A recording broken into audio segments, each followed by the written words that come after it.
From the Vaseline Gate incident involving slippery George St. Pierre, to the time Dennis Hallman wore tight little Speedos into the octagon, these are the UFC legends that forced rule changes. It was January 31st, 2009, UFC 94, Penn vs. St. Pierre 2.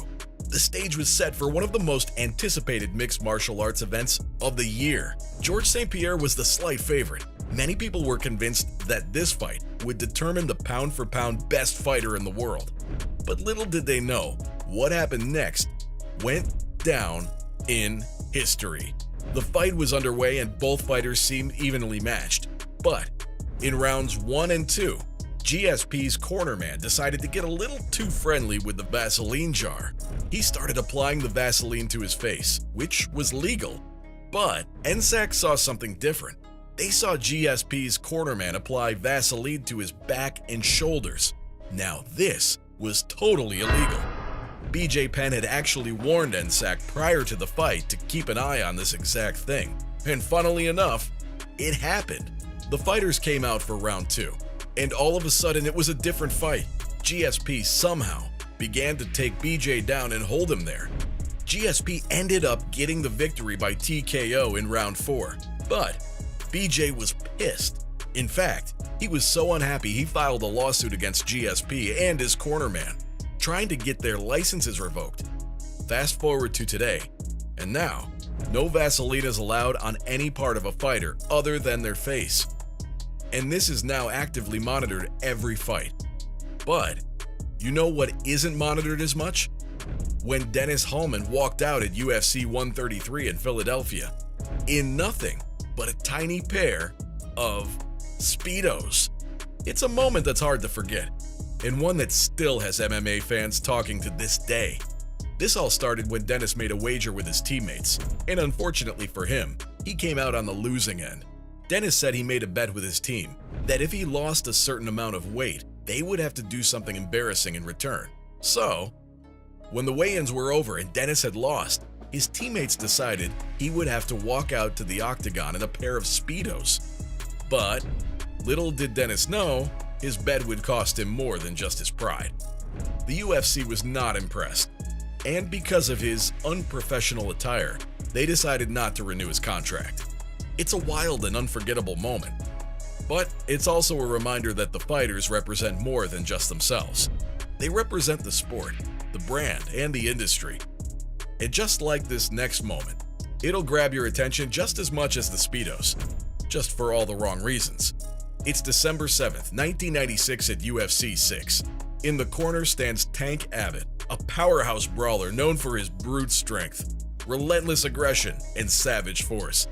And in the opposite corner, Cal Worsham, a skilled martial artist looking to take down the brawler. The bell rings, and the two collide in the center of the cage. But what happens next is something nobody could have predicted. In a moment of superhuman-like strength, Tank picks up Worsham and throws him over his head with his Herculean arms onto the top of the cage. Tank literally made Cal look like a rag doll. The crowd erupted, and the shock and disbelief made it feel like time just stopped. It's a moment that's hard to forget, and one that still has MMA fans talking to this day. But it's also a moment that significantly impacted the sport of MMA. The incident led to the immediate banning of cage throwing and fence grabbing. It was the introduction of TKO rules.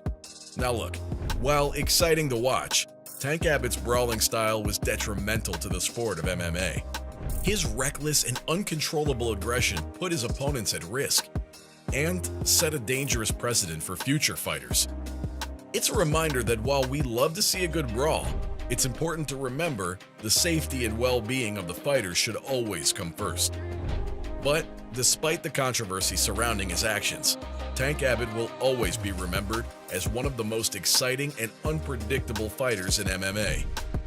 And while his brawling style may have been detrimental to the sport, it's hard to deny that it also added excitement and energy to the fights. Now, let's take a trip back to the early days of the UFC. The rules were as bare bones as the octagon itself. Back then, it was no-holds-barred brawl, where the only way to win was by submission, knockout, or a coach throwing in the towel. It was a wild, unpredictable time, where anything could happen. And anything did. The fighters were fierce with no mercy in their hearts, and no quit in their bones. They were gladiators, pitting their skills against each other in a battle to see who was the ultimate champion. But with no rules, regulations, or safety measures in place, it was also a matter of time before things got out of hand. That's when referees and doctors were introduced to the sport, introducing TKOs to prevent fighters from killing each other. It was a necessary step to ensure the fighter's safety and the sport's integrity. But it also marked a turning point in the history of UFC. The sport began to evolve and develop rules and regulations, all to ensure the safety of the fighters and the integrity of the sport. But even with the new rules in place, the early days of UFC will always be remembered as a time of raw, unbridled action and excitement. It was a time when anything was possible. It was a time when fighters were truly tested, and only the strongest and the bravest emerged victorious. And that's what made it truly unique and special. The sport of MMA has had its fair share of unforgettable moments that have shaped its history. From the early days where matches only ended via submission or knockout, to the introduction of referees and doctors to prevent fighters from killing each other.